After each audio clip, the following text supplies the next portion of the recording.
السلام عليكم.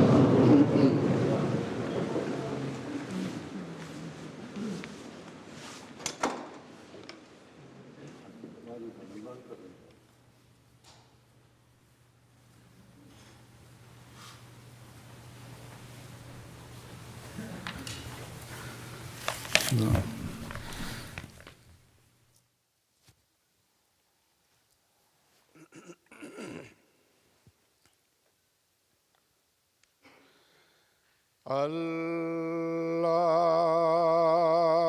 أكبر.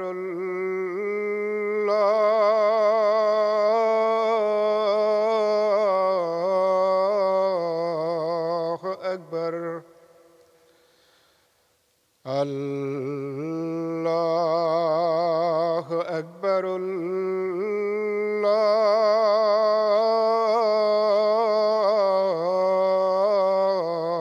الله أكبر. أشهد أن لا إله إلا الله.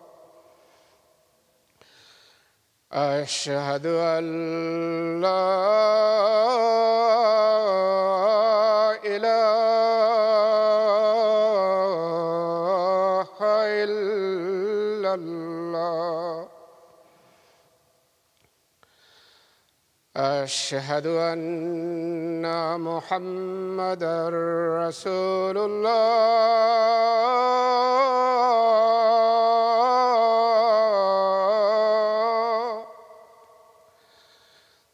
أشهد أن محمدًا رسول الله. حي على الصلاة.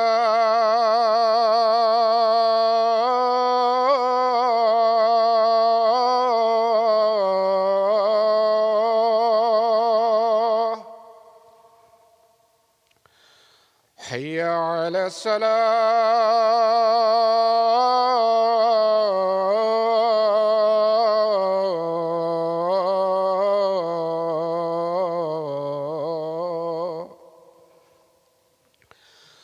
حي على الفلاح.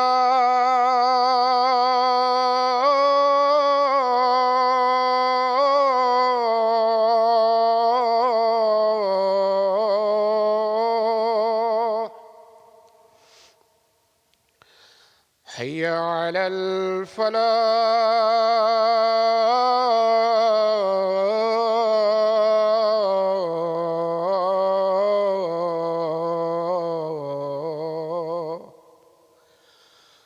الله أكبر.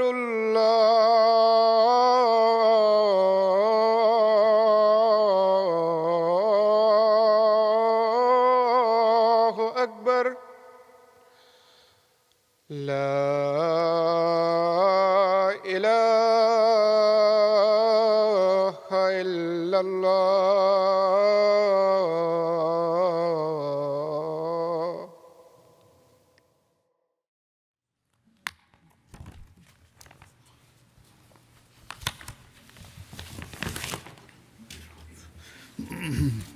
السلام عليكم ورحمة الله. أشهد أن لا إله إلا الله وحده لا شريك له وأشهد أن محمدًا عبده ورسوله. أما بعد فأعوذ بالله من الشيطان الرجيم. بسم الله الرحمن الرحيم. الحمد لله رب العالمين. الرحمن الرحيم. مالك يوم الدين. إياك نعبد وإياك نستعين. اهدنا الصراط المستقيم صراط الذين أنعمت عليهم غير المغضوب عليهم ولا الضالين. Hoy comentaré más detalladamente los acontecimientos de la batalla de Tabú. Se ha registrado un incidente relacionado con un hombre llamado Jad bin Qais de la siguiente manera. Fue uno de los hipócritas y después de Abdullah bin Ubay fue otro líder destacado de los hipócritas. Junto con Abdullah bin Ubay estuvo involucrado en varias conspiraciones. Fue la misma persona que no juró lealtad con ocasión del Tratado de Hudaybiyah. También fue ante el santo profeta y le ofreció una excusa para no ir a la guerra. Sin embargo, su excusa era extraña y absurda. Así está registrado que en la batalla de Tabú, el santo profeta le dijo a Jad bin Qais: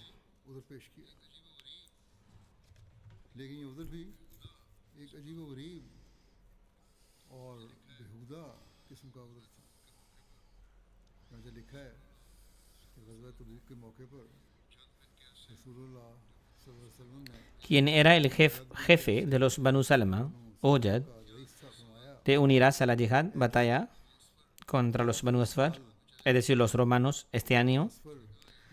Él respondió: oh mensajero de Dios, perdóname y no me lleves a juicio.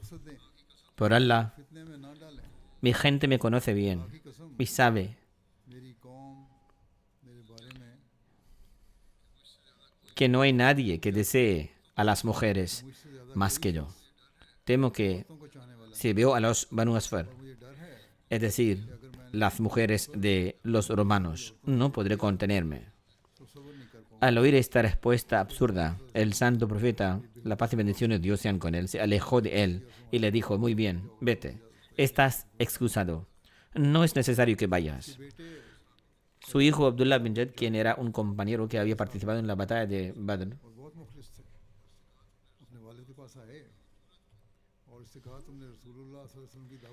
y que era muy sincero, fue a su padre y le dijo: ¿por qué rechazaste la invitación del mensajero de Allah? Por Allah, no hay nadie más rico que tú entre los Banu Salama. Ni irás tú mismo, ni equiparás a nadie con una montura. Es decir, ni siquiera estás preparando monturas, etc. Para otro soldado, él respondió: hijo mío, ¿por qué debería marchar hacia Banu Asfar en este calor y en estos tiempos difíciles? Hijo mío, aún permaneciendo en mi casa y en mi entorno, tiemblo de miedo por los romanos. Esto fue lo que le respondió a su hijo: ¿cómo iba yo entonces a ir a luchar contra semejante pueblo en su propio territorio? Siendo miedo, e incluso estando sentada en mi propia casa. Hijo mío, por Dios, soy muy sabio y experimentado. Estoy muy familiarizado con la guerra. En otras palabras, estaba insinuando que hacer la guerra contra la superpotencia de Roma no era prudente. Al oír todo esto, su sincero hijo se disgustó y dijo: no, por Dios, no vas a la guerra por hipocresía. Por Allah, un versículo del Corán será revelado ciertamente acerca de ti al mensajero de Allah. Se dice que su padre recogió su zapato y le golpeó en la cara. Su hijo se marchó y no le dirigió la palabra. En otra narración se afirma que el siguiente versículo fue revelado con respecto a Jad bin Qais. وَمِنْهُمْ مَنْ يَقُولُ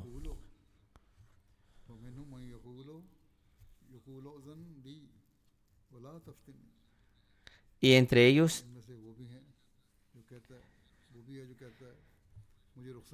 está el que dice: permítanme quedarme atrás y no me sometan a juicio.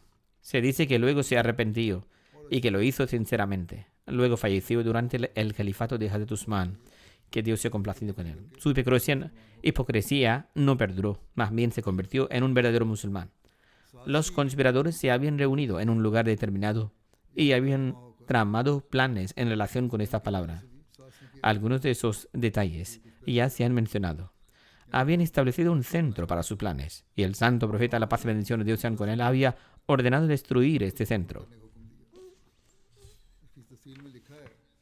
En los detalles de esto se encuentra que en Medina los hipócritas y los judíos estaban ocupados conspirando, difundiendo rumores falsos para debilitar la determinación de los musulmanes y haciendo todo lo posible para impedirles ir a la batalla. Ellos emplearon varias tácticas engañosas para este propósito. Los creyentes sinceros y firmes no solo estaban al tanto del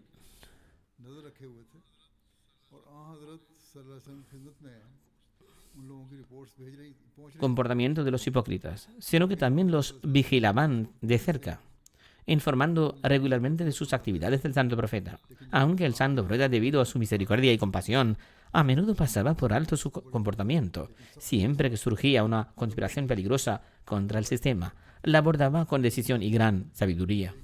Debe recordarse como principio fundamental que si surge algún problema contra el Nizam, el sistema administrativo, entonces debe mostrarse firmeza. La indulgencia no tiene cabida allí. En consecuencia, se adoptó una medida similar en esta ocasión también.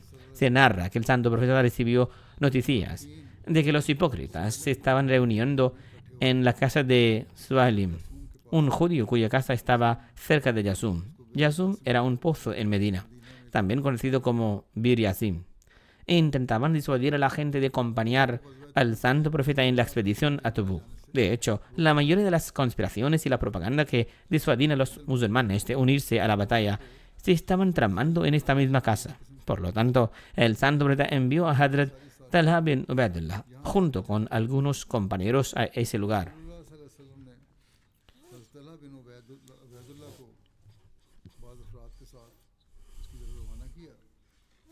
y los ordenó que quemaran la casa de Suelem, es decir, que la demolieran y destruyeran por completo. Las casas solían ser frágiles. Hadrat Talha cumplió la orden,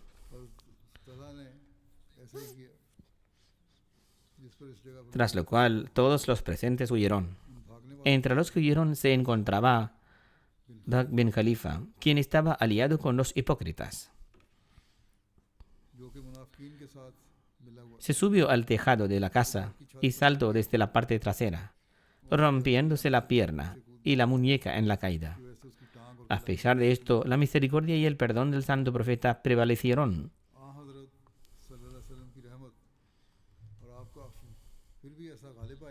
No ordenó el arresto de ninguno de ellos, ni se les impulsó ningún otro castigo. Sin embargo, el centro de su conspiración, es decir, su cuartel general, fue destruido.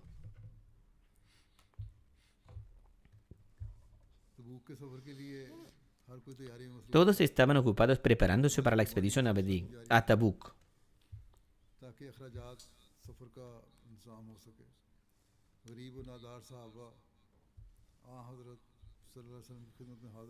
Y también se estaban haciendo sacrificios financieros para poder sufragar los gastos del viaje. Los compañeros pobres y desamparados acudían al santo profeta y se les brindaba asistencia para sus preparativos. Del mismo modo, los compañeros más pudientes proporcionaban monturas y provisiones a aquellos que, en mismo modo, los compañeros más pudientes proporcionaban monturas y provisiones a aquellos que no tenían ninguna, ya que viajar una distancia tan larga sin un medio de transporte era imposible. El santo profeta, la paz y bendiciones de Dios sean con él, también había instruido que solo debían acompañarlo a aquellos que fueran fuertes, capaces de soportar las dificultades del viaje y que contarán con las provisiones y el transporte necesarios. En esta ocasión, algunos compañeros se acercaron al santo profeta llorando. Solicitaron monturas ya que realmente las necesitaban. El santo profeta respondió: ya no tengo nada con lo que pueda llevarte. Al oír esto, volvieron llorando.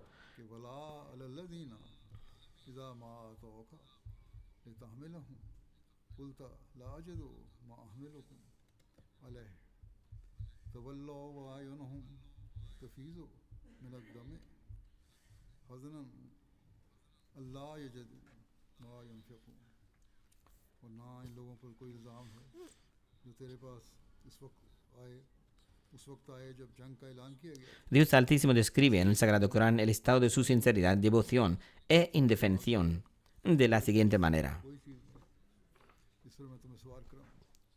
ni contra aquellos a quienes, cuando acudieron a ti, cuando se anunció la guerra, para que los atacarás, dijiste, no encuentro dónde atacaros. Al oír esto, retrocedieron con los ojos llenos de lágrimas, afligidos por no encontrar con qué gastar en el camino de Allah. Este es un versículo de la Sura Al-Tawbah. Debido a su ausencia y su llanto profuso, son recordados en los libros de historia y sira con el nombre de Bukón, es decir, aquellos que lloraron mucho. Existe desacuerdo sobre su número.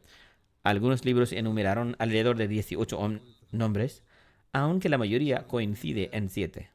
Estos incluyen a Salim bin Umer, Urwa bin Zaid, Abu Layla Abdurrahman bin Ka'b, Amr bin Human, Abdullah bin Mughaffal Muzani, Harmi bin Abdullah e Irbaz bin Sariya. En una narración se relata que Hazrat Jamim bin Umer bin Ka'b Nazari también se encontró con Hazrat Abu Layla Abdurrahman bin Ka'b y Hazrat Abdullah bin Mughaffal en el camino. Ambos lloraban. Y él le preguntó, mujer, ¿por qué lloras? Dijeron, fuimos al santo profeta, la paz y bendiciones de Dios sean con él, pidiéndole que nos concediera animales para viajar. Pero ni siquiera allí recibimos un animal. Y nosotros mismos no poseemos suficiente dinero ni riqueza para conseguir animales, para poder salir en la yihad contigo. Con él. Al oír esto, Hazrat Jamim les dio un camello usado para traer agua. Le pusieron una silla de montar a este camello. Además de esto, también les dio algunos dátiles para sus provisiones. Y así los dos partieron para unirse al santo profeta en la yihad. Así era como se organizaba su provisión. De igual modo, cuando Hazrat Abbas se enteró de esto, proporcionó a 2 de los 7 compañeros animales de monta y provisiones. Y Hazrat Usman dio a los 3 restantes animales de monta y provisiones. Así pues, estos 7 partieron junto al santo profeta, la paz y bendiciones de Dios sean con él. De manera similar, la gente de la tribu de Hazrat Abu Musa al-Ashari también solicitó animales de monta al santo profeta, la paz y bendiciones de Dios sean con él. Había 6 de ellos. Designaron a Hazrat Abu Musa al-Ashari como su representante y lo enviaron al santo profeta, la paz y bendiciones de Dios sean con él. El santo profeta les dijo lo mismo, no tengo nada que pueda daros. En la narración de Bukhari se relata que el santo profeta juró que no tenía nada que darles. Al oír esto, aquellas personas regresaron llorando. Sin embargo, durante esto el santo profeta compró camellos a Hazrat Sa'd bin Ubada y llamó a Hazrat Abu Musa al-Ashari y le dijo, toma estos camellos para ti y tus compañeros. El propio Hazrat Abu Musa al-Ashari narra los detalles de este incidente. Así en Bukhari se registra que Hazrat Abu Musa al-Ashari relata, fui a ver al santo profeta con algunos miembros del pueblo Ashari para pedirles animales de montar. Él dijo, por Dios, no os daré animales de montar. No tengo animales de montar que daros para que los montéis. Durante ese tiempo le llevaron al santo profeta los camellos del botín. Y él preguntó por nosotros. Él preguntó, ¿dónde está el pueblo Ashari? A continuación ordenó que nos entregaran 5 camellos de joroba blanca. Cuando nos fuimos, dijimos, lo que hemos hecho nunca será una bendición para nosotros. Volvimos a él con una idea y le dijimos, te pedimos que nos dieras animales para montar. Y juraste que nunca nos darías un animal para montar. ¿Has olvidado que juraste que no nos darías animales para montar? El santo profeta respondió, yo no os he dado los animales de montar. Más bien, Dios os ha dado los animales de montar. Por Dios, si tuviera que jurar cualquier otra cosa, entonces, aparte de pensar que otra cosa es mejor, diría, si Dios quiere, lo que es mejor y ofrecería algún tipo de expiación por el juramento. Es cierto que hice un juramento al respecto, pero entonces Dios Altísimo abrió un camino. Si tan solo sospecho que he jurado algo y después se presenta algo mejor, opto por lo mejor y ofrezco una expiación en su lugar. En otra narración transmitida por Hazrat Abu Musa al-Ashari, relata: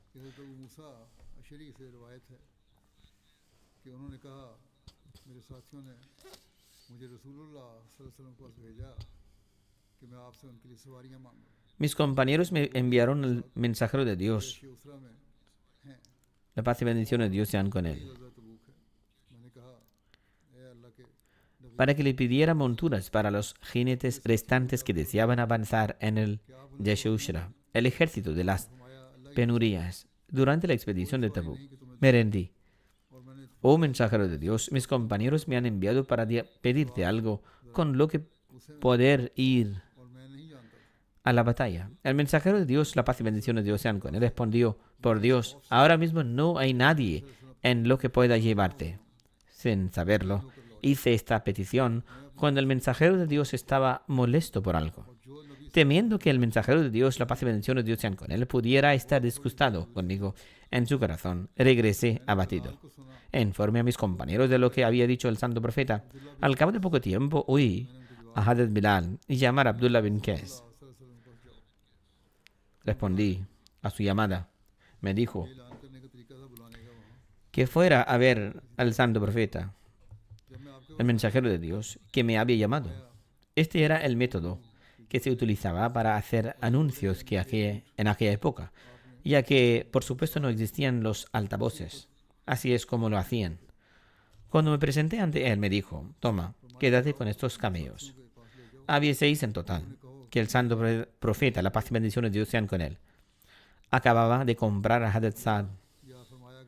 El santo profeta dijo: id y llevad estos camellos a vuestros compañeros e informadles de que Dios, dijo, el mensajero de Dios os da estos camellos para que los montéis. Así que cogí los camellos y los llevé ante mis compañeros, informándoles que el mensajero de Dios les decía que los montarán. Pero, por Dios, no os permitiré montarlos hasta que uno de vosotros vaya conmigo a ver a la persona que oyó al santo profeta, la paz y bendiciones de Dios sean con él, decir esto: no creas que te he transmitido algo que el santo profeta no dijo. Ellos dijeron: según nuestra estimación, te considerábamos un hombre sincero, ya que al principio él dijo que el santo profeta juró su rechazo. Tenía cuidado de que no pensaran que lo que había dicho antes sobre el rechazo de su petición era algo que se había inventado él mismo. Mientras que ahora había traído los camellos poco después. Lo que digo es la verdad. Si había algún hombre presente cuando el santo profeta dijo esto, que se presente para que puedas testificar que lo que he transmitido sobre la negativa inicial del santo profeta es cierto y que solo más tarde se adquirieron camellos. Si había algún hombre presente cuando el santo profeta dijo esto, que se presente para que pueda testificar que lo que he transmitido sobre la negativa inicial del santo profeta es cierto y que solo más tarde se adquirieron camellos. Hazrat Abu Musa partió con un grupo de personas hasta que llegaron algunas personas que habían presenciado directamente todo el incidente, es decir, que habían visto cómo el santo profeta primero les había rechazado su petición y luego se le había concedido. Estas personas repitieron el mismo relato que contó Hazrat Abu Musa, exponiendo la razón por la que el santo profeta hizo un juramento y el significado de tales juramentos. Hazrat Muslim Maud lo ha explicado en su comentario. Él afirma: aquí surge una pregunta. Si el santo profeta ni siquiera tenía un medio de transporte que ofrecer, ¿por qué juró que no lo haría? El Sagrado Corán, los hadices y los relatos históricos indican que en realidad el santo profeta no poseía ninguna montura en ese momento. Sin embargo, el significado de un juramento solo se aplica cuando algo existe y uno se niega a darlo.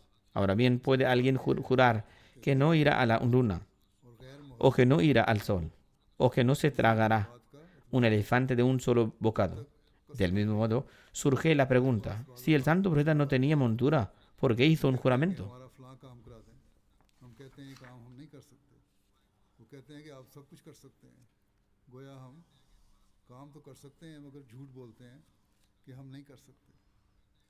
इसी तरह वो लोग भी गैर मुतमद्दन और गैर La respuesta es que algunas personas incivilizadas e incultas no creen en la palabra de los demás a menos que se haga un juramento. E incluso hoy en día, esas personas a veces acuden जब आपने उनसे a nosotros y nos piden que les ayudemos con alguna tarea.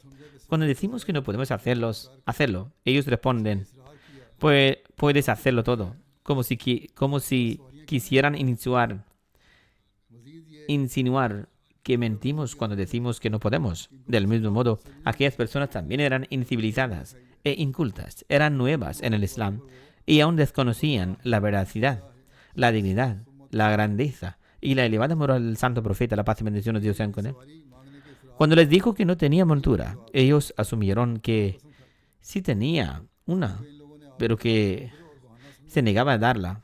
Por lo tanto, insistieron diciendo, eres un líder, ¿cómo es posible que no tengas monturas? Además, es costumbre entre los árabes no dar por válida ninguna declaración hasta que no se haya prestado juramento. E incluso en los asuntos más triviales, siguen diciendo, Wallahi, por Dios, Billahi, Summatallahi. Por lo tanto, en respuesta a su insistencia en obtener una montura, la única forma de satisfacerlos era que el santo profeta hiciera un juramento, como habían tomado su respuesta como una excusa o evasiva. Él hizo un juramento para tranquilizarlos y zanjar el asunto. Una vez que partieron, se liberó una montura y el santo profeta los llamó de vuelta y se la concedió. Por lo tanto, el propósito de ese juramento era transmitir en esencia que वआयुनहुम तफीज़ु मिन अद-दम हज़नन अल्ला यजिदु मा युनफिक़ून। और पहले बयान हुआ तर्जुमा, और ना इन लोगों पर कोई हर्फ है कि जो तेरे पास आते हैं ताकि तू उन्हें जिहाद के लिए साथ no le hacían perder el tiempo, aunque no pronunció estas palabras. Ese era el significado de su acción, indicarles que no insistieran. Y la razón por la que más tarde proporcionó la montura fue porque era una oportunidad para hacer el bien, y el santo profeta no quería dejar pasar tal oportunidad. Al comentar el versículo 92 de la Sura al-Tawbah, que he leído anteriormente, Hazrat Muslim Maud ha explicado este incidente con detalle. Tampoco contra aquellos que, खास की तरफ इशारा है cuando llegaron a ti para que los proporcionases una montura, les dijiste, no pueden encontrar पूरा करने के समान नहीं रखते थे। cabalgadura para vosotros. Se volvieron con sus ojos inundados de lágrimas por la pena de no poder encontrar nada que emplear. En el comentario de este versículo de Muslim radhiyallahu ta'ala anhu ha escrito, en cuanto a su aplicación, este versículo es de carácter general. Sin embargo, alude específicamente a 7 musulmanes empobrecidos que deseaban ardientemente participar en la yihad, pero carecían de los medios para satisfacer el anhelo de sus corazones. Estos hombres se presentaron ante el santo profeta y le pidieron que decidiera sobre su traslado. El santo profeta respondió con pesar, y no puedo hacer ningún arreglo para vosotros. Al oír esto, se entristecieron profundamente. Se les llenaron los ojos de lágrimas y se marcharon con el corazón apesadumbrado. Se cuenta que después de que se marcharon, Hazrat Usman proporcionó 3 camellos y otros 4 musulmanes también contribuyeron con camellos. El santo profeta asignó entonces un camello a cada uno de los 7 hombres. El Sagrado Corán ha registrado este incidente para establecer un claro contraste entre la sinceridad y la devoción de aquellos creyentes que no poseían ninguna riqueza y aquellos individuos acuadalados que poseían los medios y recursos para viajar, pero que inventaron falsas excusas para quedarse कि मुसलमान रसूलुल्लाह सल्लल्लाहु अलैहि वसल्लम की इस ऐलान atrás. Por un lado están estos pobres creyentes, llenos de fe, celo y ardiente pasión, y por otro los ricos que profesaban el Islam solo con la boca, pero cuyos corazones estaban llenos de hipocresía. De este versículo también se desprende que no todos los que se quedaron en Medina eran hipócritas. Algunos realmente no podían salir adelante porque no tenían los medios para hacerlo. Entre ellos también había creyentes sinceros a quienes se les impidió acompañar al santo profeta únicamente por falta de provisiones y transporte. Hazrat Muslim Maud relata que cuando el santo profeta anunció su intención de viajar a Siria, Los musulmanes respondieron con extraordinaria sinceridad y entusiasmo, compitiendo entre sí en ofrecer sacrificios, en cuanto a los musulmanes pobres, donde podrían encontrar el equipo necesario para la batalla. No poseían nada en absoluto. Las arcas del gobierno musulmán también estaban vacías. Solo sus hermanos más prósperos podían acudir en su ayuda. Así, cada persona se esforzaba por superar a la otra en sacrificios económicos. Ese día, Hazrat Usman presentó la mayor parte de sus riquezas ante el santo profeta, 1000 dinares de oro, que en aquellos días, cuando Hazrat Muslim Maud lo mencionó, valían aproximadamente 25,000 rupias, pero que en el valor actual ascendieron a cientos de miles. Del mismo modo, otros compañeros contribuyeron según sus posibilidades, proporcionando monturas, espadas y lanzas a sus hermanos más pobres. Tan profundo era el espíritu de sacrificio entre los compañeros que incluso un grupo de conversos de Yemen que habían emigrado recientemente a Medina y se encontraban en circunstancias extremadamente difíciles, se presentaron ante el santo profeta y le suplicaron: «Oh mensajero de Allah, llévanos contigo. No pedimos nada más, solo que nos proporcionéis los medios para llegar al campo de batalla». Como se mencionó anteriormente con respecto a estas mismas personas, el Sagrado Corán afirma: «Tampoco contra aquellos que cuando llegaron a ti para que les proporcionases una montura, les dijiste: no puedo encontrar cabalgadura para vosotros. Se volvieron con sus ojos inundados de lágrimas por la pena de no poder encontrar nada que emplea». Abu Musra era el líder de este grupo. Cuando más tarde le preguntaron qué le habían pedido al santo profeta, él respondió: «Por Dios, no pedimos camellos ni caballos. Nosotros simplemente dijimos: oh mensajero de Dios, estamos descalzos, ni siquiera tenemos zapatos, no tenemos botas ni zapatos. No podemos emprender un viaje tan largo descalzos. Si pudiéramos conseguir pares de zapatos, nos apresuraríamos a ir a pie para unirnos a nuestros hermanos en esta batalla».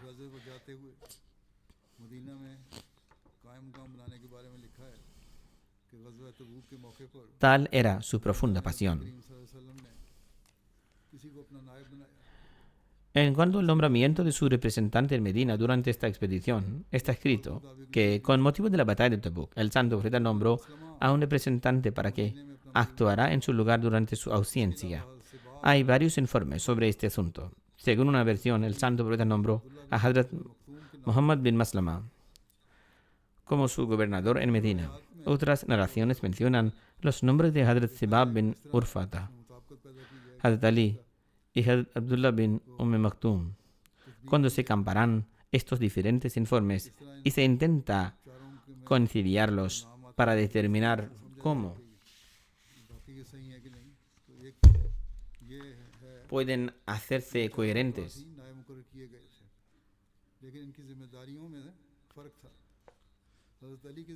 y si los 4 nombres son realmente auténticos, una posible interpretación es que los 4 fueron efectivamente nombrados diputados, pero con responsabilidades diferentes. Por lo tanto, la responsabilidad de Hazrat Ali era cuidar de la familia y el hogar del santo profeta, la paz y bendición de Dios sean con él. Hazrat Muhammad bin Maslama era responsable de los asuntos generales del pueblo de Medina. Hazrat Abdullah bin Maktum era el encargado de dirigir las oraciones. Hazrat Sibab bin Urfata fue nombrado inicialmente vicegobernador general en Medina y posteriormente Hazrat Muhammad bin Maslama fue designado en su lugar. Debido a que el viaje era largo, el santo profeta ordenó a Hazrat Ali que permaneciera en Medina para ocuparse de los asuntos domésticos y las necesidades del hogar. Los hipócritas, cuya práctica consistía en burlarse y calumniar, comenzaron a susurrar y a burlarse al enterarse de que Hazrat Ali se había quedado en Medina. Alegaron que era una carga para el santo profeta y que por eso el santo profeta no lo había llevado consigo. Al escuchar estas burlas y ver a los hipócritas que lo rodeaban, Hazrat Ali se sintió angustiado, tomó las armas y se presentó ante el santo profeta. El santo profeta acampó entonces a unos 3 kilómetros de Medina, en un lugar llamado Juruf. Hazrat Ali expresó su inquietud y dijo que lo habían dejado entre mujeres y niños, a pesar de que era fuerte y tenía prestigio. el santo profeta lo consoló y pronunció una frase que magnificó enormemente la estatura y el rango de Hazrat Ali. Le dijo a Hazrat Ali que Dios se ha complacido con él. तुम मेरे लिए वैसे ही हो जैसे हारून मूसा के लिए, सिवाय इसके कि तुम मेरे बाद नबी नहीं। यानी हज़रत मूसा जब कोह दूर पर तशरीफ ले गए तो उनके पीछे हज़रत हारून Oh Ali, no te conformas con ser para mí lo que Aarón fue para Moisés, salvo que tú no eres un profeta en mi lugar. Es decir, al igual que Aarón, que era un profeta, sirvió como ayudante y administrador del profeta Moisés. Mientras éste viajaba al monte Sinai, Ali sería su ayudante, pero por supuesto no como profeta. En cuanto al número de musulmanes que participaron en la batalla de Tabuk, se registra que tras haber aplicado todos los medios externos de preparación para la campaña, el santo profeta recurrió a la súplica ए खुदाया अगर ये छोटी सी जमात हलाक हो गई तो फिर इस रुए ज़मीन पर तेरी इबादत करने वाला कोई y continuó rezando desde el comienzo de los preparativos hasta el momento de la partida hacia Tabuk. Él suplicó: पहले गज़वा यानी गज़वा बदर के Oh Allah, इस दुआ का जिक्र मिलता है और आप सल्लल्लाहु अलैहि वसल्लम के इस आखिरी गज़वे के मौके पर भी इस दुआ का जिक्र मिलता है। बहरहाल si esta pequeña comunidad desaparece, no quedará nadie en la tierra para ayudarte. Sorprendentemente, la misma súplica se menciona en la primera gran expedición del santo profeta, es decir, la batalla de Badr, y aquí de nuevo en esta última gran campaña. A pesar del intenso calor, el largo viaje, las numerosas dificultades y la propaganda de los hipócritas, se reunió un ejército muy numeroso, de unos 30.000 hombres. Entre ellos había 10.000 jinetes. Este fue el ejército más grande que acompañó al santo profeta en cualquier campaña durante su vida. Las diferentes tradiciones ofrecen cifras dispares. Un informe afirma incluso que fueron 40.000, otros mencionan 70.000. Algunas narraciones hablan de 10.000 o en otros informes 12.000 jinetes con el santo profeta. Los historiadores suelen coincidir en la narración que afirma que el número era de 30.000. Por supuesto, se trata de una estimación, ya que की हर शाख को ये हुक्म दिया कि वो लिवा en aquella época no existían registros oficiales para contabilizar a los guerreros, हज़रत अबू बकर को अता फरमा। como se hizo habitual más tarde durante la era del califato bien guiado. El santo profeta ordenó a cada rama de los Ansar y a cada tribu árabe que prepararan estandartes, liba, pequeñas banderas o raya, banderas más grandes. Otorgó el estandarte principal del ejército de Tabuk a Hazrat Abu Bakr. Otras banderas fueron confiadas a Hazrat Zubair, Hazrat Usaid bin Huzair, Hazrat Abu Dujana y según algunas fuentes también a Hazrat Hubab bin Munzir. En el momento de la partida, era habitual que las caravanas designaran guías familiarizados con las rutas. Lo siguiente es lo que se ha mencionado sobre el nombramiento de un guía en Tabuk. El santo profeta nombró a Alqama bin Faga al-Khuzai y a su padre como guías, ya que conocían bien los caminos y podían conducir el ejército más rápidamente por el camino correcto. Hazrat Ka'b bin Malik relata que el santo profeta partió hacia Tabuk un jueves, señalando que el santo profeta prefería partir los jueves. Como era habitual, la gente comenzó a reunirse en el lugar llamado Saniyatul Wida, a cierta distancia de Medina, y cuando todos los preparativos estuvieron listos, el santo profeta partió de Medina hacia Tabuk. Abdullah bin Ubay bin Sulul, el líder de los hipócritas, hizo un último intento hipócrita. Acampó con una fuerza en las laderas más bajas del monte Suba, en Saniyatul Wida, y dio la impresión de que él también estaba dispuesto a acompañar a los musulmanes a Tabuk. Pero cuando el santo profeta ordenó al ejército que se preparara, Abdullah bin Ubay se retiró con su ejército, que algunos dicen que era numeroso, de vuelta a Medina, diciendo que los musulmanes consideraban la guerra con los romanos como un juego, इतनी सख्त गर्मी और इन हालात में इतना दूर mientras que según él no era ningún juego. El imperio romano era poderoso y una marcha tan larga con tanto calor y en esa circunstancia no era un acto de sabiduría. Esta era pretensión. Él expresó: temo ver a los compañeros Muhammad, capturados por los romanos. Así regresó después de decir esto, una táctica destinada a desanimar a otros e inducir a algunos musulmanes a abandonar al santo profeta. Pero como muchas veces antes fracasó, había hecho algo similar en la batalla de Uhud, donde acompañó al ejército parte del camino y luego partió con unos 300 de sus seguidores, mientras que la fuerza musulmana contaba con unos 1000, lo que los dejó con solo 700 soldados. En esta ocasión el ejército era mucho mayor. También se relata que un esclavo se unió a la expedición sin el permiso de su amo. Cuando el santo profeta se enteró de esto, reprendió al esclavo que no adquirió permiso. Los detalles de este incidente indican que durante su estancia en Saniyatul Wada, el santo profeta encontró a un esclavo armado que se había unido al ejército sin pedir permiso a su ama.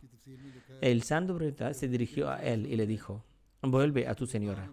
El santo profeta le preguntó si había pedido permiso, a lo que respondió negativamente. El santo profeta dijo, vuelve a tu señora, no participes en nuestra lucha sin permiso. Si mueres en batalla, te enfrentarás al fuego. Esto subraya el verdadero estándar de confiabilidad que exige que se pida permiso al jefe. Si Dios quiere, relataré más detalles de esta expedición a su debido tiempo.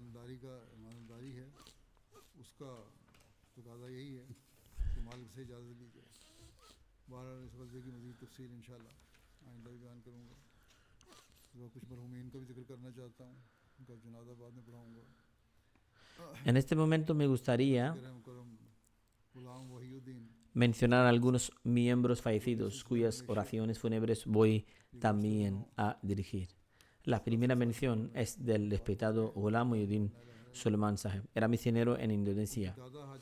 Falleció recientemente a la edad de 67 años. Ciertamente a Allah pertenecemos y a él volveremos. Su abuelo paterno, Haji Davini Sahib, juró lealtad en 1932 a través del difunto Maulana Muhammad Ali Sahib. Tras la educación primaria, el difunto continuó sus estudios en Rabwa, donde fue aceptado en el Jamia Ahmadiyya de Rabwa en el Fasl Khas. En 1985 aprobó el examen Shahadatul Ajanib, tras lo cual regresó a Indonesia.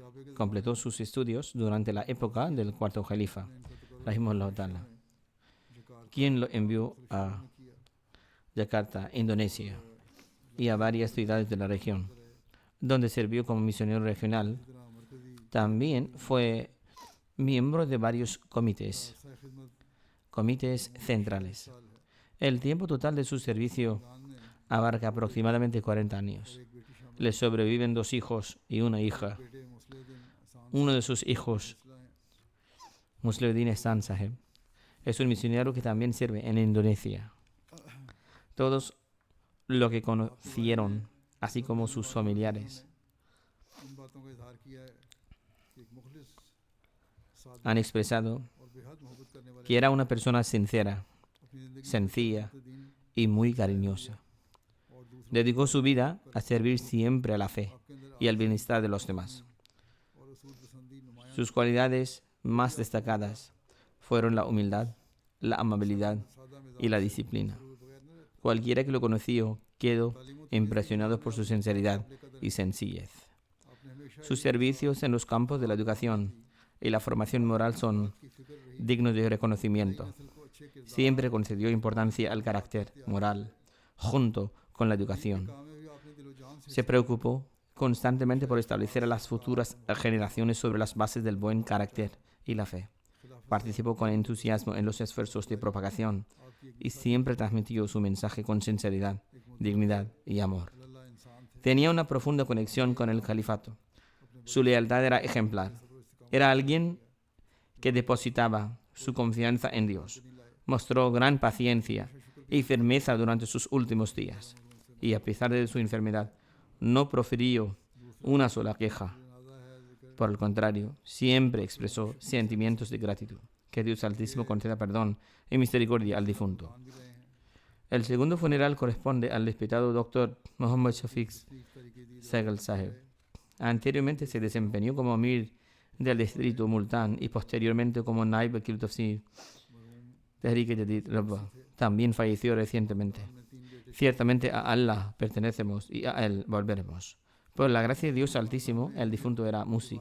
Le sobreviven 3 hijos. El Ahmadiyyat se estableció en su familia a través de su padre, el respetado y difunto Mia Muhammad Sahib al-Sahib, quien aceptó el Ahmadiyyat durante la época del segundo califa, que Dios se ha complacido con él. El doctor Sahib era un doctor PhD. Después de graduarse, consagró su vida y se presentó ante el segundo califa, que Dios se ha complacido con él, quien lo ordenó que siguiera una educación. En ese momento, habían planes para establecer el centro de investigación Fazl Umar. En cualquier caso, le interesaba seguir una educación en las ciencias. Primero completó allí su maestría en química. Luego vino aquí, al Reino Unido, donde obtuvo su doctorado en química. También tuvo el honor de tener a un premio Nobel como uno de sus profesores.